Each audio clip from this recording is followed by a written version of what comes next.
what I really understood when doing all this work is beliefs drive everything, Michael. The belief about the world and the belief about yourself will drive literally everything. They'll dictate your thoughts, which will then dictate your emotions, will then dictate your actions, dictate your results. Now, if your results aren't the ones you want, you can just go back to the same belief.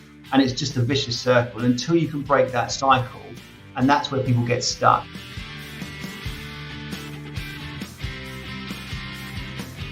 Welcome to the Hospitality Maverick podcast with me, Michael Tinkser. We at Hospitality Mavericks are here to inspire leaders to create heart-centered and profitable businesses from the inside out, the kind that both employees and customers love and support. And in these times, you probably feel like most things are out of balance and you're using a lot of energy just to keep your head over water. Don't worry, you're not alone. And I hope with this episode, we can help you a bit, getting some tools and ideas about how you can get to a point where you're not just surviving, but also feeling that you can thrive again. And today's guest, Ali Gordon, is the absolutely right man for that. He's not only a very good friend of mine, he's also a stellar executive coach and mentor and confidant, working with clients to reignite their potential and quality of life. Ali is the son of a serial entrepreneur. He's traveled the world and spent more than 2 decades launching and growing hospitality businesses from startup to global brands, including working directly with Jamie Oliver. And last time he was a guest here on the podcast, he worked with the Danish bakery chain Steen, helping them introduce the concept to the UK. And he grew that from 0 to 250 employees and creating sales above £14 million over 10 sites. Ali will share his transformational journey going from being a hospitality executive to become a coach and mentor, his ups and downs, and very valuable learning going from a safe paycheck to the world of being self-employed. He gives an overview on how he works with clients to achieve more clarity and make sure they make better decisions and they can live the life they fully deserve. We talk about the power of having the right mindset and beliefs about your life and what you need to achieve, and how you can develop these to ensure you live the life you deserve. We talk about having a mentor and coach and how you select the right one for you. We also talk about the power of daily habits and how you can find yours and elevate your momentum. And Ali will, through this conversation, drop a lot of life hacks. So now, please grab pen, notebook, and coffee and get ready to get tools and insights on how to reignite yourself. Enjoy. Ali and I connect often outside the podcast, and we've known each other for years now. And the first time I met Ali, he was leading up Steen in London, growing the Danish bakery chain for rapidly expansion. Since then, he's done a transformation. He is now helping people to ignite their inner path and actually finding a way forward. He's become, some people call it a coach, somebody call it a mentor, and he's working with a lot of people trying to, find a new direction, a new path to go down. And I thought that would be a really interesting conversation to share with you guys, because I know people out there right now, it's difficult times. We are, going through a reset in some kind of way, and especially in the UK where we are based and Ali are based, we are now still in lockdown, a hard lockdown. We're trying to find a way back or a new identity for the new world. And we'll touch on some of those things today. But first of all, welcome to the podcast, Ali. It's a great pleasure to have you today. Michael, it's great to be here. Thanks so much for inviting me. Just so people out there, you can frame it a bit. Maybe give your elevator pitch about, where you come from, what you've been doing, and what are you doing now, and where's the relevance for that? Sure. So I quite liked your intro, actually. Yeah, I think, coach has been massively overused at the moment. It seems to be the word. So, of course, I do coach people, but it's more about reigniting their sort of confidence, ambition, and obviously helping people to steer in a different direction with their businesses, help them start their businesses. But sort of going back to my sort of how this all started. So I sort of spent my 20s traveling, one-way ticket to India, discovered restaurants in Hong Kong, which was then still owned by the UK. and just fell in love with it. Just fell in love with the pace, the people, the hours, the night times, and just really loved it. And I used it as a bit of a base for traveling around Asia. So I spent 5 years in Asia and Australia, just traveling around, using it as a bit of base, exploring for myself, and then would come back to Hong Kong, which was always starting with something new. So it was a great base to sort of jump off every time I needed to do that. And then the decision finally had to come back to the UK. And I joined a business which was really, really growing at that stage. It was called Pitcher and Piano, which some of the older audience hopefully will know. It's a UK-based business, and just had this phenomenal sort of management program, which was really forward-thinking in terms of just win-win and all the things that people are talking about now, they were doing back in the 90s. So I joined that business and led a number of their restaurants. And then we were very lucky. There was sort of four of us that got headhunted really to go and work with Simon Emily, who's now heads up Fuller's. But in that stage, he was a real sort of ambitious young director of that business, looking to create a sort of bars division to take over, to take on the people of like All Bar One, the sort of behemoths in those days, Bar Ha Ha. And we sort of created a bar called The Fine Line, which we rolled out. And on the back of that, we did a number of gastro pubs and some city wine bars, which was made a lot of mistakes, some very sort of dark days, but some real light days as well. It was just a phenomenal experience. And I still, Simon's one of those sort of people that I'm thankful that he kind of chose us to do that as well. And you could just see what he was going to go on and do. And then just went and launched after that, launched Vapiano into the UK, so headed that up.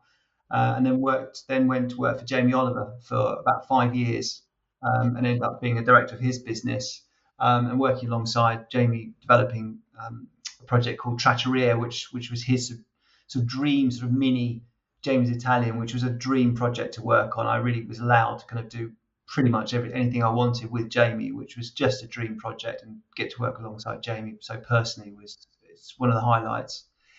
And then two Danish bakers came along, which is kind of our art of string, and called Ollie and Steen, and they were looking to sort of launch a Danish bakery business into the UK. And I met those two guys. I will share. I really did think I just wanted that job. I thought it was just phenomenal. I went over to Denmark. I tasted the product and just thought, my goodness, there's so much we can do with this product and evolve it into a food operation, a fantastic coffee operation. What was I qualified to do it? I think one of my beliefs is I probably wasn't, but I just pushed on, and they gave me the job. And I was with them for 3 years, and they had a phenomenal CEO who they'd sort of drafted in called Jesper Friis, who I worked alongside. And we just basically, he allowed me the scope to develop that business from nothing over in the UK to we ended up with sort of 10 sites, and we sold it to private equity. We had about 250 people, turnover about 14 million. So it was what a ride. And my goodness, it was a ride. But it really taught me about what Jamie taught me about, and what Simon taught me about, and what Ollie and Steen is. It's really about the people you surround yourself with. It's never about the individual. It's about who you surround yourself with. And that was the journey, really. So I've ended up doing I was trying to toss it up the other day, 55 hospitality businesses. So it's crazy, isn't it? When you join the dots backwards, you sort of see what you've done, and you think, oh my goodness, no wonder I can kind of, I can imagine when somebody gives me a problem, I know that problem because I've lived and breathed it. And that was it on my sort of business side. And on the personal side, I had a lot of success. I was very happy with my partner for 14 years. Very ambitious, both of us very ambitious. Doing all the right things, I thought, read all the books and seen all the podcasts, getting up at 5:30, exercising, meditating, reading the right books, driving myself very hard, trying to be a dad, trying to be a decent partner. But three things walloped me in the face 2 years ago, Michael, which is kind of why I ended up sort of doing taking a real sort of steer into what I'm doing now. First of all, I separated from my partner, which was very sad for both of us. And it was a really big blow at the time. Yeah, it hurt. So, and then my dad died. And my dad was a sort of real entrepreneur and a man, kind of a very alpha male, always the leader of the pack, always the sort of number one in the room. Um, not the easiest man to be around, but had a lot of fantastic virtues about him, and I really miss him. And it was a big blow when he passed. And then the third one was sitting down with a mate over a beer, and he finally, 3 beers in, said, "Listen, I need to say something to you. So this hospitality business is fun. I get it, but we never see you. Your family never sees you. It's just like you give everything to that business, hospitality businesses, and nothing really to us, and we kind of miss you." So those 3 things, Michael, I was like, okay, message received loud and clear. I need to do something about this. I'm not being the dad I am. I've obviously not been the partner I needed to be. I hadn't nurtured that relationship at all. And I hadn't nurtured the relationship either. So with my friends. So yeah, a decision was made. What is it that you do now? Because I think it's quite interesting. You're actually trying to help people with the challenges you had on the journey, I guess, and I guess that's your calling now. See how you can actually give back in a kind of way. Yeah, it's become my purpose. Purpose is one of those words everyone throws around, but it really has. It changed my life. I think anyone that's had sort of big explosions in their lives, it often takes something like that to really make you step back and make you think about how you're living your life and what you want to give back. I'm 52 now. I've got young kids, and I did a couple of things actually, Michael. I wrote my obituary to say, okay, this is where you'll end up when you're 80 if you carry on this path. It wasn't a great read, I have to say. And then I did a thing called a Wheel of Life, where you and I have discussed. I looked at the 8 centers of my life: my social life, my kids, my career, my money, and that was way out of whack. And then I went out and found a coach myself. I'd never had a coach. I thought, okay, well, who's this coach guy? So I went out and found a coach, and I found a coach in Australia, sort of 20-year veteran, just phenomenal guy. And he gave me some really big slaps, Michael, and said, you need to get some shit in order. Sorry about the language.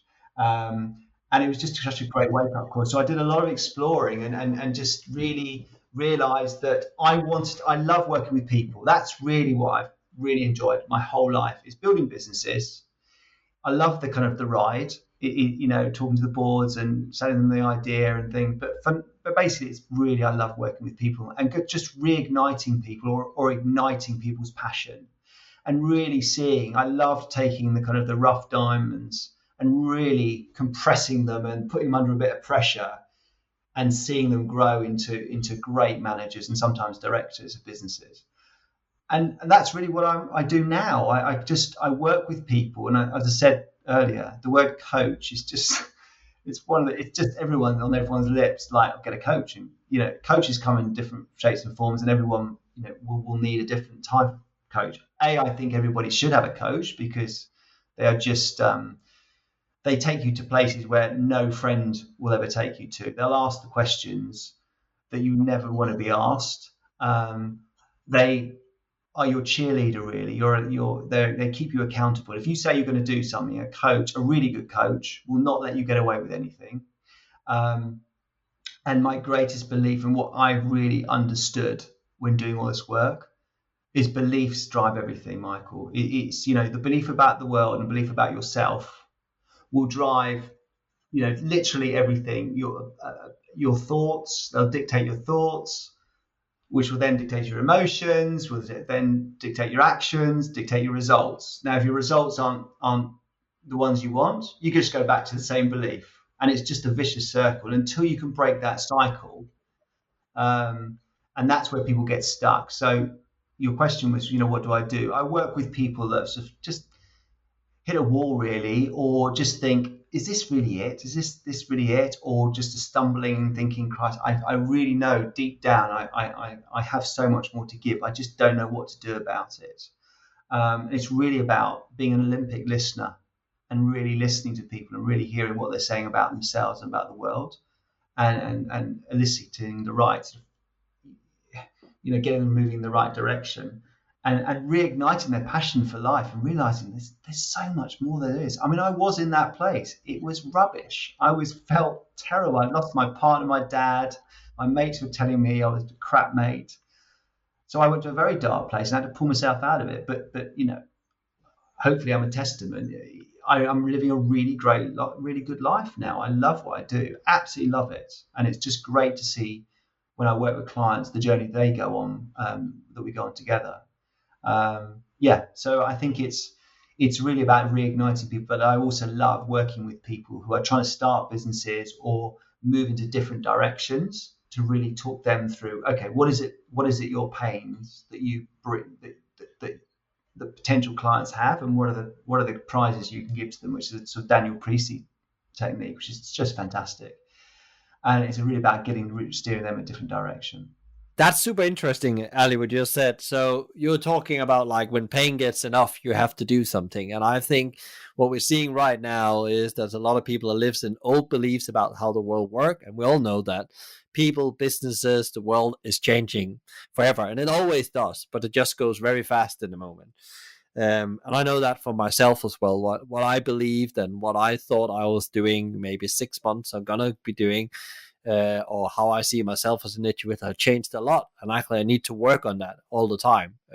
If you don't work on that and you're just continuing doing harm to yourself, as you almost indicated as well, there will be some, traumatic consequences. When pain knocks on the door, you need to listen to it in a way. That's what you're saying as well. And that was your own experience transiting into a new life. What if you could go back in time and say, okay, because you had a brilliant career, you had a lot of success in that, but if you have known what you know today, would it have changed anything when you started out your career in hospitality? And do you think that would have changed the outcomes? Oh, I think, Michael, it's so easy to join the dots backwards, and I'd like to change this. And I'm a great believer. You are where you're supposed to be, and without all the knowledge that I've got now, and listen, you talked about the pain. Without that journey as well, I can't be the mentor or confidant, stroke coach I want to be with people. I have, because I've got that toolkit.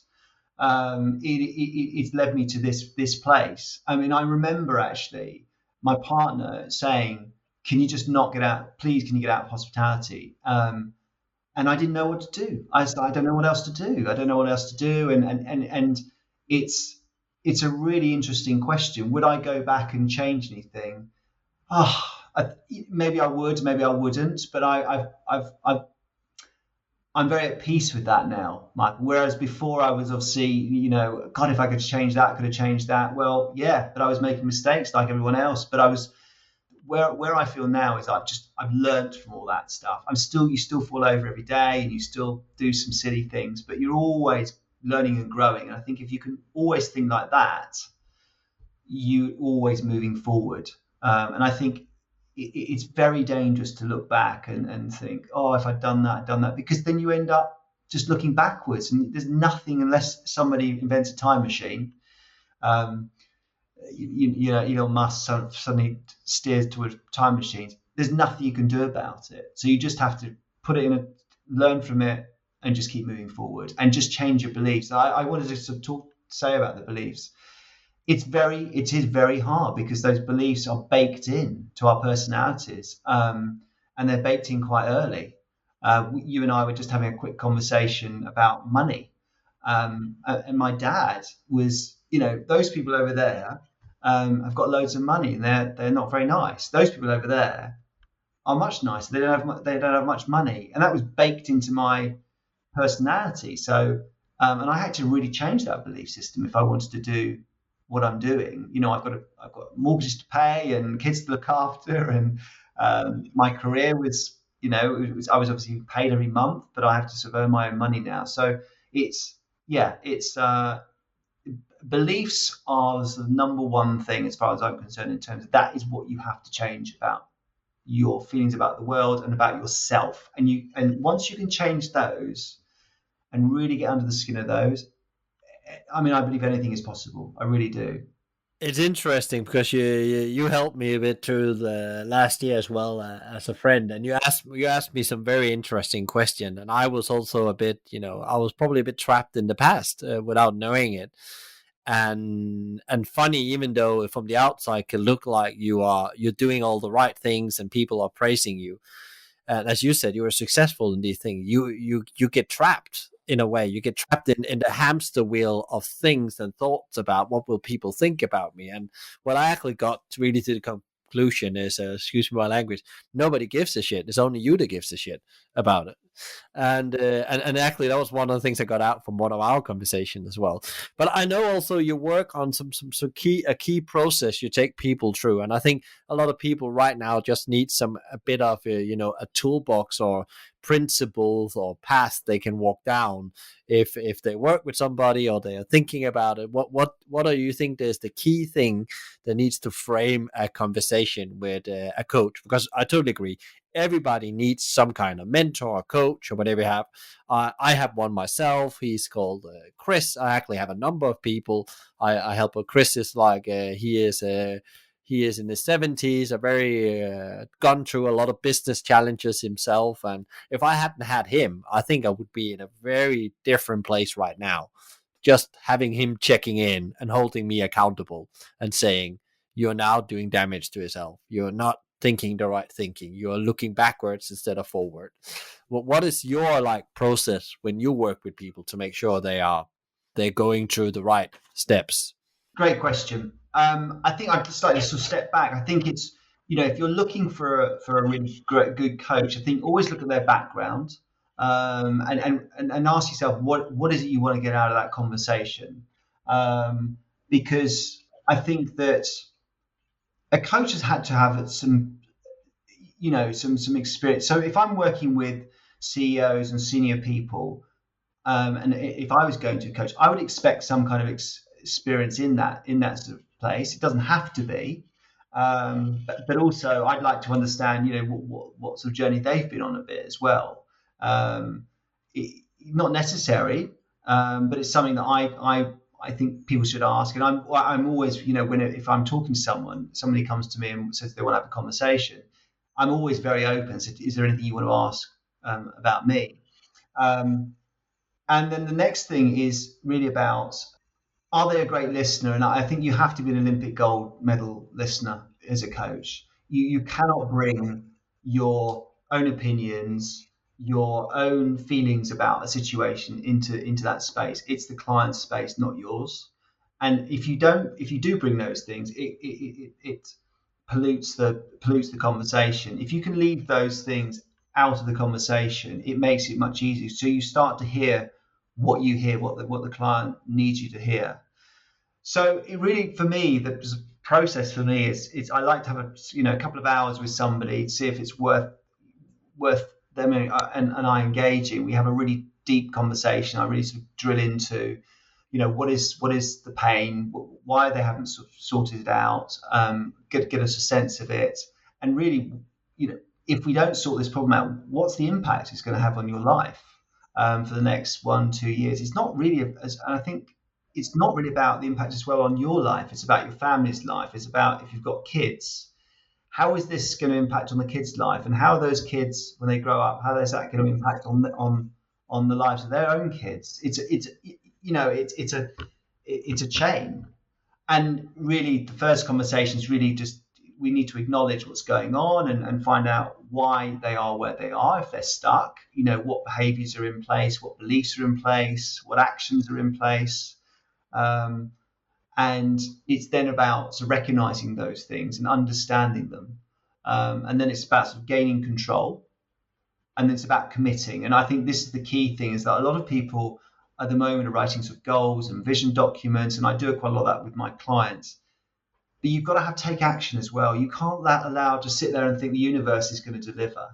It's you've got to commit and take action, and that's what a coach will also do, is really have those difficult conversations and keep you accountable. And if you're not taking action, it's about, look, why not in a sort of pointy way, and why you do it. It's like, let's find out why you're not making those decisions and why you're not taking those actions. Um, and then it's really about committing to living, really about getting on with life, and then we keep accountable. So I just do a sort of 12-week program. I think that's often, it's a big couple of hours every week, plus they get some access to me whenever they want, because I think that's important. It's what I wanted from my coach. And then we normally sort of do after 12 weeks, pretty well, I think 99% of my clients say, look, can we do like touch base once a week or once a fortnight or once a month, just to keep accountable, because we have a relationship now, so we know they're going to get challenged. They know I've absolutely 110% committed, and that's reason for the conversation right at the beginning. Is like, can I commit to this person 110%? Because I'm a bit like when I approached my hospitality things, I was all in. I think a lot of people in hospitality, you're either all in or you're not in. And I'm very meticulous about how I want to work with people, and I want to know that they are 110%. Do you really want to make these changes? Because I really want to help you do that. And sometimes we have a conversation, I can just see they're not quite ready, and say, look, why don't we leave it and you come back to me when you're ready, and then we'll commit and work together. So yeah, it's and the environment has to be non-judgmental. I've come through enough now in my life. I am not going to ever judge anyone ever again. I mean, we all go judgmental, but I just, everyone that walks. I love that saying that Gandhi's saying.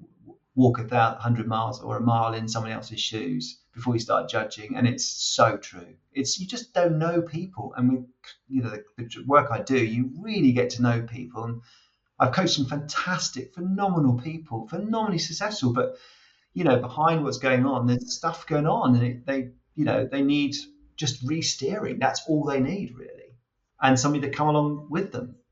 Yeah, it's interesting that, even people, and I know that for myself as well, you have all this potential, but actually the only one that's blocking that potential, and you blame others or situations for blocking that, but it's actually often yourself, because you're not driving yourself in the right direction, or you're not leaving a situation you need to leave actually to move forward. But to become the next level, you also need to do something new. So we continue around in that safe situation, no matter how painful it is. We're continuing that, or either we judge ourselves or others, as you say as well. And I think you're absolutely right that it's about being, willing to take that step. Because I agree with you, because writing down goals is the easy bits of it. The hard bit is like taking action. And I think right now, even some people definitely in the industry, we both are involved and have been deeply involved with. I know what you say yourself, like when you're in there, you're in 110, and suddenly now some maybe are furloughed, some doesn't know their future in their leadership job, or maybe that industry they were part of, that maybe not going to come back as it was. It's definitely not going to come back as it was in hospitality. How they gonna maybe maybe they need to think about how they find an identity outside hospitality, that maybe not be a job when they come back, because there's need for less people, for less restaurants or chains and so on. So I think there's a lot of people that could do a lot of that reflection right now. How do I actually move on, as you say, without being in hospitality 110%? Because also, and I think we maybe can steer the conversation this way, because what I've seen myself being involved in leadership jobs in hospitality, sometimes you become this elite soldier, I call it. And that was something I struggled with my 30s. I totally forget everything around me. I'm just in that mission of bringing this business up or growing this business. And I'm giving everything to everyone else, but nothing to myself and the people around me. A bit like you said with your friends and your ex-wife and so on. And it's brutal, because that's what it takes, the industry sometimes. But is that what you want to do, or do you need to reframe your way of doing it? It doesn't mean you need to leave the industry, but you definitely need to reframe the way you operate, because else the elite soldier, they often die at some point. because there's always somebody stronger and better than you. Yeah, and this industry that the industry that I was in, hospitality, and still do a little bit, is brutal. There's always some new young gun. It's a bit like those old westerns. The new gunslinger arrives in town. There's always somebody new with great ideas who's pushing, pushing, pushing, pushing. And I think the pace we go at in hospitality, and it's probably the same around the world, it is extraordinary. You can't switch off. I even as a I wanted to be in my businesses so much, but you're in a little bit of trouble if you're and I was running a bakery business, so it wasn't so much to be in there in the evenings. So Saturday night I'm having a glass of wine with my partner and the kids, and I get a call about something like the plumbing's gone or something like that. You think, oh my goodness, you can't switch off. So yeah, I mean, when I look back, and I'm just going back to the previous question you asked me, actually, if I could change something, I think I would have. And this is, I hope this doesn't sound like self-promotion. I really don't want it to be. Is I wish I'd had somebody to really talk to about this stuff and to offload and to give me a different perspective, because you become, particularly at the level of when you work running as an MD or a CEO, you're on your own. Everyone's coming to you for the questions, and you feel sort of eaten alive, and you have to make all the decisions. They have to be the right decisions. Then you have to go face the board and give them the numbers, and you need an outlet to do that. And you're right, Michael, this has been such a brutal time for everybody, but hospitality is just really on its knees. And there are a lot, and I'm working with quite a few people actually that just said, look, I need to do something different. I just don't know what it is. I just don't know what to do.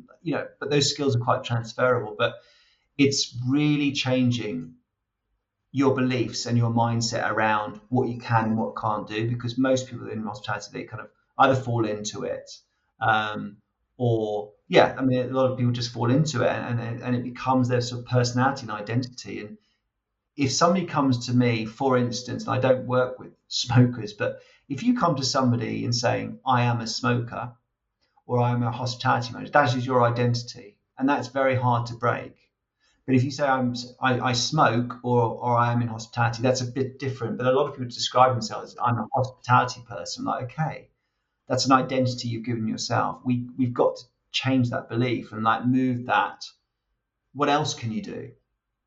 Where else can you help? You're great with people. You're great with, making experiences. What else can we do? And what's the new world going to look like? When you start to put a label on yourself, because that's what's going to happen then. And I've seen it myself. You can go from in business to be very confident about something, and then something happens, and then you're labeled that there's something wrong with you or your offering. And that could be an offer problem. It could also be a positioning problem, but it's just a thing, and you just need to switch out of that. It's nothing to do with you. It's just to do about that you need to change something. And when you change that, you start to get new responses on it, because people don't lose faith and trust in you as an individual, as a business owner. I can understand, because I've been there. If people, business owners says that's been under pressure the last year, say to me that that's not been my problem. I think a lot of it actually comes from when their business starts to hurt. It hurts on them because you're connected with that business because it's your baby. But actually, what you need to do is actually not trying to identify yourself with your business too much. That's what I've learned, and say, okay, well, the business is just another vehicle to get my ideas out. And it's okay if it's not working. I just need to working on doing small changes then. And also, I think there's a lot about radical acceptance in the moment right now.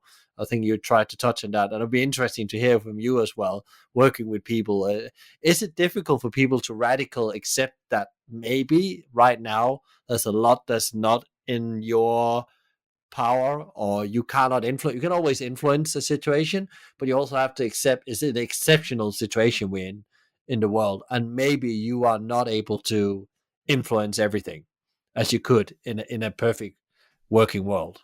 Yeah, I mean, you and I were having a conversation. We're dads, and we've got to homeschool as well as building our careers. And I think that's if you fight that, you're only going to end up in pain. I think if you can embrace it somehow and manage it. I think it's just a reframe sometimes is that I have to homeschool the kids, whereas I get to homeschool the kids, or I get to take them to school rather than I have to take them to school. There is a reframe. I think, yeah, there's a lot about this virus we cannot control. There's a number of things we can control. There's a lot we can't control. And if you're going to go fisticuffs like you're fighting literally Mike Tyson, um, uh, and you're not going to win. So I think there is a sense of just looking at what you can look after: your mental health, your physical health. What do your routines look like? Um, who are you talking to on a regular level? Are you talking to anybody? I love meditation. I know a lot of people go to meditation. I really love it. I think it's such a healthy way of kind of just stopping the world and just slowing everything down. Um, and I see people going out running now and all those things. So I think it's really about how are you looking after yourself and your family, and how are you nurturing um, those relationships, and are you touching base? And I think also there's this very modern thing: I'm fine, I'm fine, I'm fine, and actually asking the question to others, how are you? Just to know, how are you? Because I think we have to look after each other on this one as well. Well, Mike, you and I had a really good conversation, and you weren't in a great place, and it was just really lovely to be able. And you're one of those people in life who are such a giver, Michael. You give to everybody, and it just really took. Our conversation. You were helping me with something, and we were talking about the business, and I just happened to say, "How are you, Michael?" And you told me exactly how you were feeling. I could see you looked tired. Your hair was all over the place. You're obviously going through the mill. And I think it's just asking friends and family, how are you? How are you doing? And allowing the space for them to offload, really. And that often is just it just helps people to kind of like, I just need someone to listen to me and not judge me and just hear me. Spot on that thing when somebody comes and actually, put that finger on that sore spot, because sometimes you don't want to carry your problems on other people's shoulder, but sometimes you actually just need to have that question. So how are you? And if you then, often, as I say, if you get that and half answer and there's a different answer, you just said, are you sure you feel like that way? Because I can I tell you how I see you right now? And you're surprised the help you do with just doing that. You don't have to be a coach to do that or anything. I think it's so powerful. I did it with one of my friends the other day as well. And a couple of days after, he said, now I'm back again. Don't worry. I just needed that, relief in a way, because you don't want to do that to in you, maybe within your family or with your partner, because there's already enough pressure with homeschooling or whatever it is. We don't need to put more problems on the table. But yeah, I think that's a very great advice there, Ali. One of the things I actually wondered is, because you had such an incredible career, you've always been starting things, and this is also what you're helping people with, either reframing things, but also helping them starting things. What has been, because we learn a lot from success, but we often forget very quickly. But what really cement us as an individual, I believe, is the failures we go through. What is in your view, your biggest failure, and what did you learn from that? I consider my breakup from my relationship my biggest failure. I have to say, I just didn't nurture it, didn't look after it, didn't take care of it, and I threw everything. I thought I was doing the right things, and I didn't nurture it. So that was my biggest, but it's been my biggest learning. It's thankfully we've managed to really establish a great relationship from it, a good friendship, and I live just down the road, and the kids are in such a great place. But that was I think my biggest failing, on a personal level. On a business level, gosh, I'm just trying to think actually. Oh my goodness, there's been so many. I think early on I was very gung ho as well. My dad is such an entrepreneur, and he was like jumping things and he was creating lots of stuff. I just didn't take people with me. I think that was really, I learned that from somebody very wise, and said, you just leave, it's like there's sort of the general that jumps out the trenches and come on lads, off we go, and then everyone's still huddling in the trenches, and you think you're doing the right thing. You have to take people with you, and that was a couple of early experiences, which was so painful. It's like, shoot, I'm really not getting this right, and until you can get everyone to come with you, and also being, I was just like the arrogance. I look back and just the arrogance of like, this is the right way, and I really had to sort of learn. And this is, what I've learned from my new role is you've got to be an Olympic gold listener. You've got to listen to people. You then have to take action, of course, but you have to listen and kind of like, what is it in it for somebody? Are they feel like they're contributing?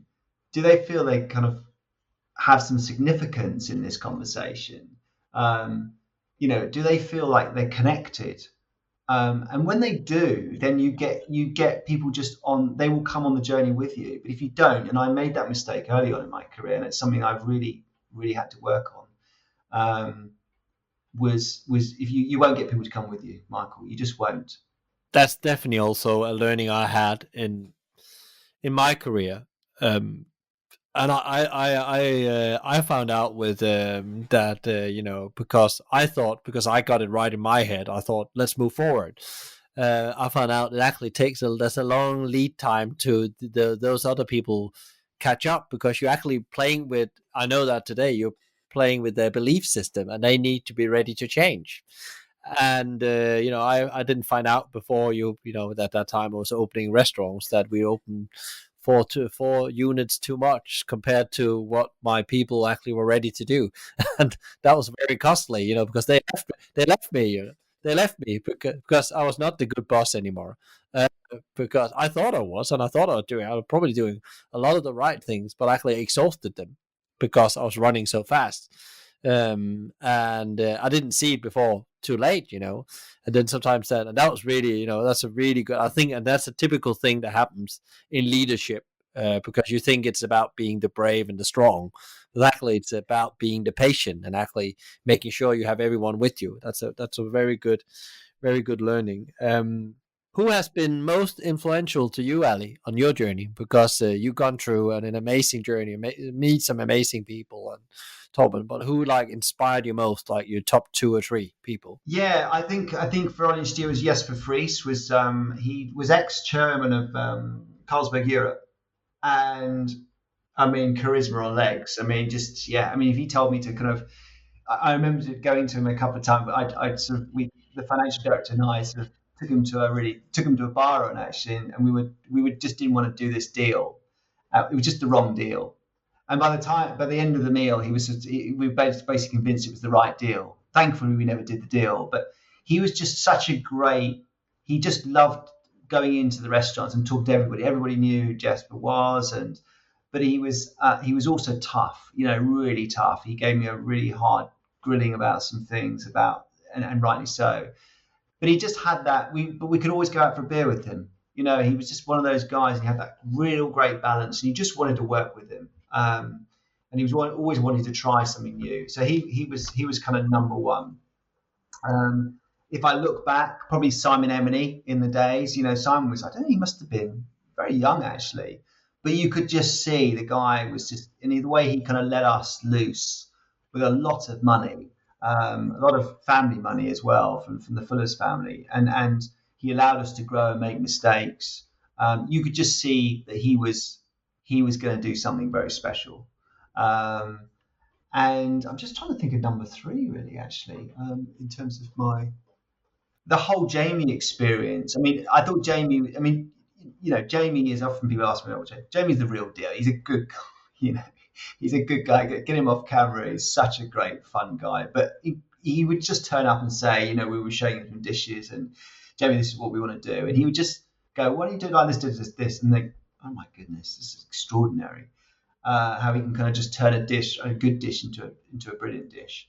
And at the time, that business was being led by a guy called Simon Blagdon, and he was really inspirational. Actually, I think we all lost our way a little bit with that business, but he was very, very inspirational. The way that he created a brand that was just extraordinary when I first joined it. It really taught me a lot about. I thought I knew about restaurants, and they took it to the next level.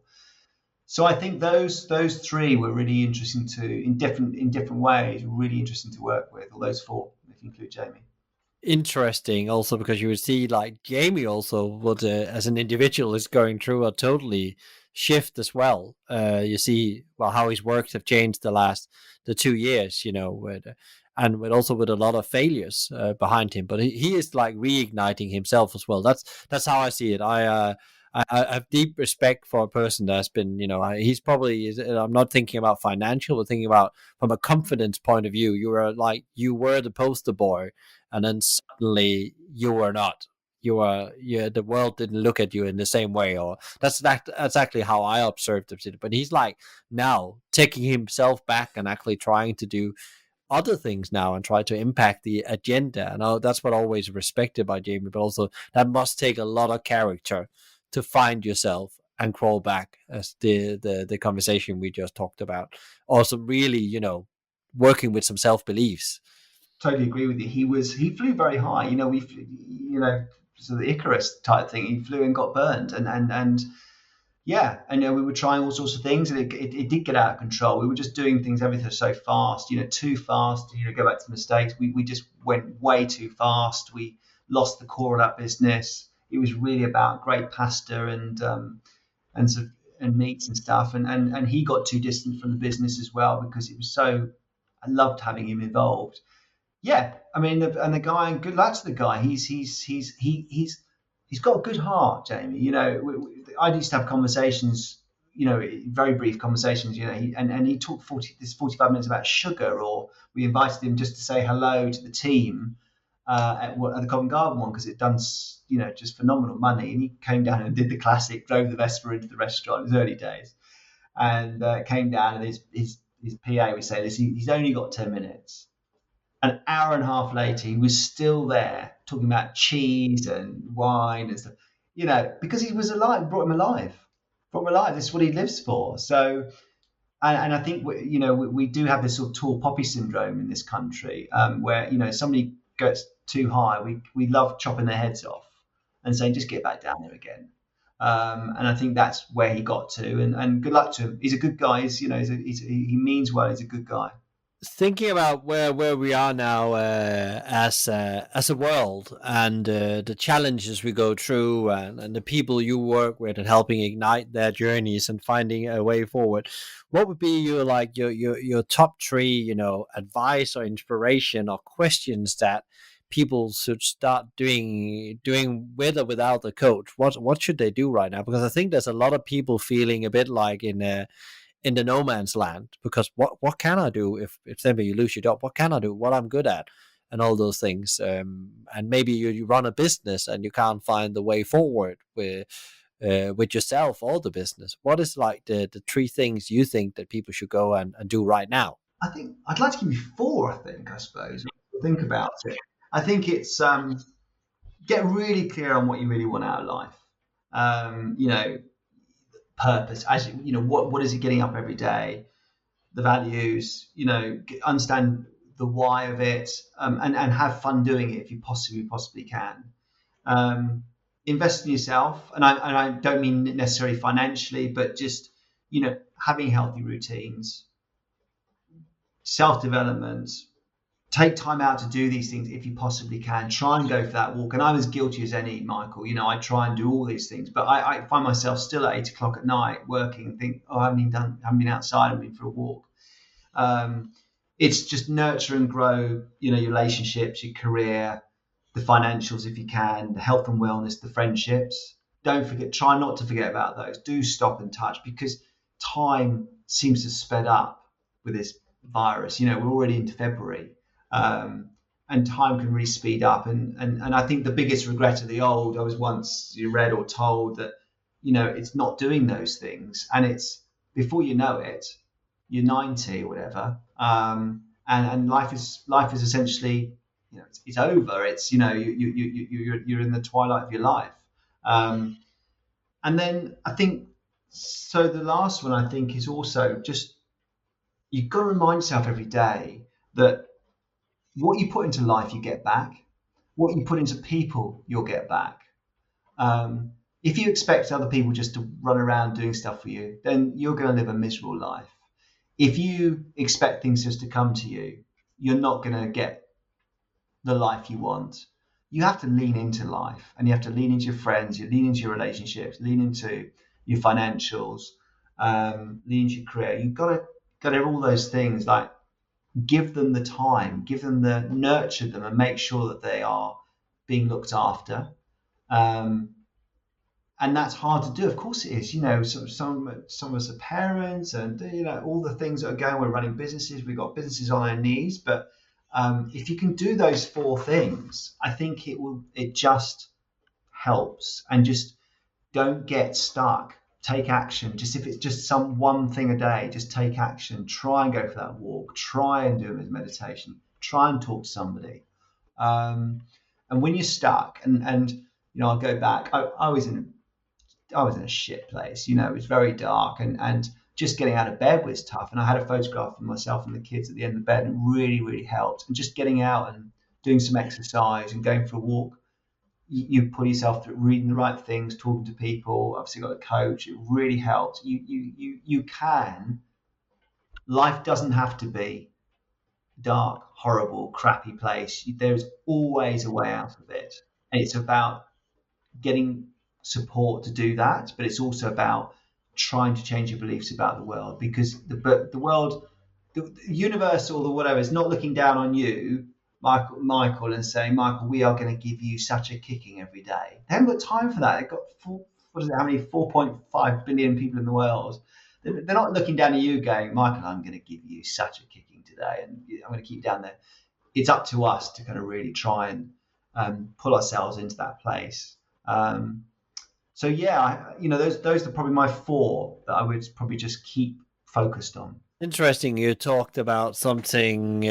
That's some super advice in there. What you said, but I actually really like. Where I think, from a personal point of view, is when I started doubling down on building structure back into my day, because as we are in this with homeschooling, and if you have kids, or maybe you're furloughed or whatever that happens in your life, you get out of a rhythm. So taking control of a rhythm and get some good habits back in, if it's that, if you can meditate, do that, or find a way to disconnect from the world. I also say, because meditation is not for everyone, but I'm really trying to start the day well and end the day well, and doing my own habits around it. Some meditation, I do some stretching, I do some HIIT workout, and sometimes I go for a run. And I plan every day and find out what are the three things that will make me move forward today. And I will try to hit those three top priorities as the first thing. And then actually it's okay the rest of the day. And I also, what I've put in lately is, like, I'm writing now for 50 minutes in the morning before I start. And that could be anything.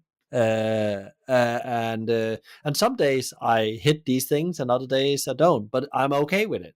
Before, I would really beat myself up because I was focusing on, as you said, getting up very early, being that person that did all the right things. And I think that's the thing. If you can put some good stuff in the beginning of the day and the end of the day, I think you'll start building a swing wheel of behaviors that will put you in the right direction, and you will be ready when the world opens up again. And I think that's what you should be focusing on.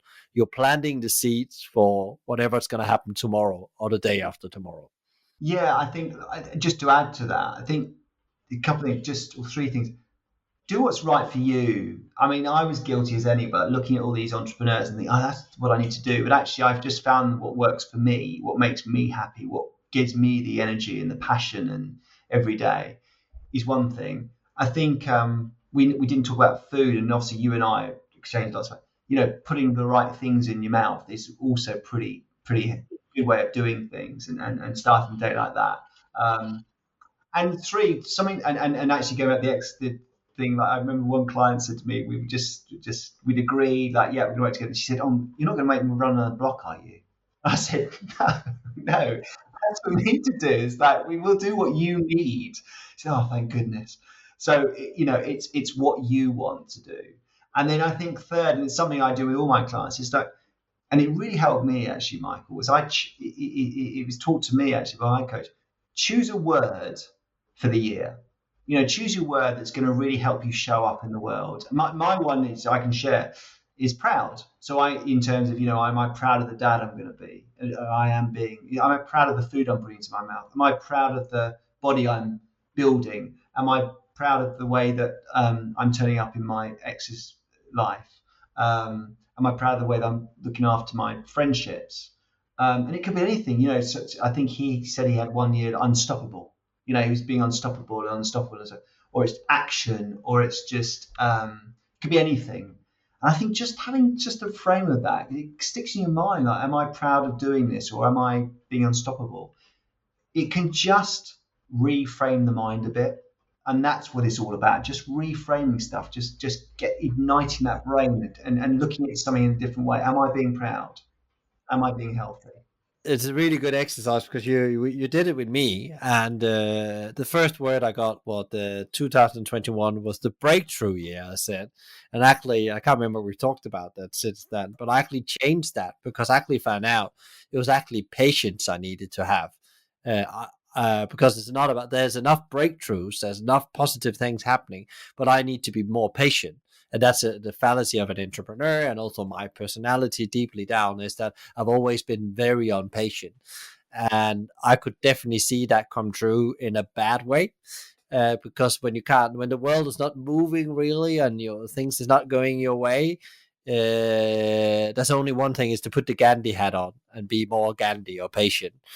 So that's like really my thing, and I ask myself for that. So actually, it's changed from the breakthrough to patient, just because I could see actually that's actually what I need. I need to be more patient with myself, probably more with myself than anyone else. Um, and that's been really, really good to have that, and actually write that word down as your affirmation in the morning, saying maybe I think I have patience a lot of times in the first month in my book for how I organize my life. And I think again that just having a word like that is so good. Okay, I just need to be patient now. This is what's happening. I'm trying to do too much. I'm just being impatient. I just need to go back, being patient, and everything will be fine. I will come out on the other side, and there will be some great things happening. I think it's brilliant. I mean, and I'll just add caveat with that, Michael. I don't think you'll ever meet many patient entrepreneurs. It just doesn't. The same sentence. It's the antithesis of what an entrepreneur is. But that's the point, isn't it? Yeah, that's what drives you, I think, as well. And I'm not like so impatient with the world right now. I think I just want to get back. I just want to create stuff. I just want to make the world better for humanity. And I'm a bit stuck here in my top of my home, trying to do things. But yeah, it's been really, really great conversation, Ali. And anything you want to leave people with before we end off? Is there any last word you want to give to the world and people out there, and that can help them on their way? Because that's what we're all about. I just think that all I say, you can change. You can change direction. It's a belief that you can't. You really can. Whatever place you've been in or are in. And it's really about just challenging those beliefs. And we'll all get through this. Of course we will, and we'll all be having a beer together or a coffee or whatever as well. But recognize what's going on. Try and take those feelings out a bit. That they can be vampires. If you don't take them out and look at them and give them a damn hard stare and think, what's really going on here? Why am I feeling like this? Is really helpful, actually. But I just think the last thing is that you can. I was as stuck in the mud as all. When I was doing my stuff, like, I can't change. It took a bloody great explosion in my life to kind of do it, but I did it, and I'm really glad I've done it. I wish it hadn't have happened like that, but it did. But maybe not wait till you get there. Really dig down and really think about what you do want to do, and that will fundamentally change fundamentally change the direction of your life. Great, Ali. Where can people find you if they want to know more about it? I know you are very active on LinkedIn. You write some great reflections sometimes. So I think everybody could could get something out of if they engage with it or not. Just reading it and let it sink in the back of your head, you will definitely learn something for that. I can promise you that out there. That's some good tools in that. But where else is it? Are people able to find you? I've got a website, AliGordonCoaching.com. You can just jump on there, and it says, listen, if you just want to have a conversation, I'm very open just having a conversation. There's nothing attached to it. This, this business is set up with purpose. I really want to kind of help people get to the right place. And I've had a number of conversations that, maybe 6 months later we've worked together, but I don't have an attachment to that. That's not the point of the business. Is that I want to work with people, but if somebody just wants to have a conversation, is feeling pretty low, think, just book some time in the diary. Let's have a conversation. And we've got to give back in what the world's going through. You've got to give something back, I think. Absolutely great, Ali. Thank you so much for coming back on. A really great conversation. I so enjoyed it. Thank you. Yeah, likewise. I had a couple of reflection and wrote down some things I need to start to think about as well. And that's the great thing about that. And I hope you guys out there also have a bit of a reflection on things, and maybe don't be too hard on yourself. So speak to you soon, Ali, and take care. Yeah, cheers, Michael. Thank you. Thank you so much, Ali. So many great advice on how to change your belief system and reigniting yourself. If you want to get more inspiration on how to become better at managing your mind and set better direction for your life, please tune in to our episode Surviving the Shitstorm, episode 7, with Elaine Bartow, life and wellness coach. If you enjoyed today's conversation, please share, rate, review, or subscribe to one of our channels. Tune in next time for another interview, and in the meantime, find out more about us and subscribe to the community and download free leadership tools at hospitalitymavericks.com. And don't worry, if you didn't get all of this, there are links in the show notes. Thanks for listening, and be Maverick.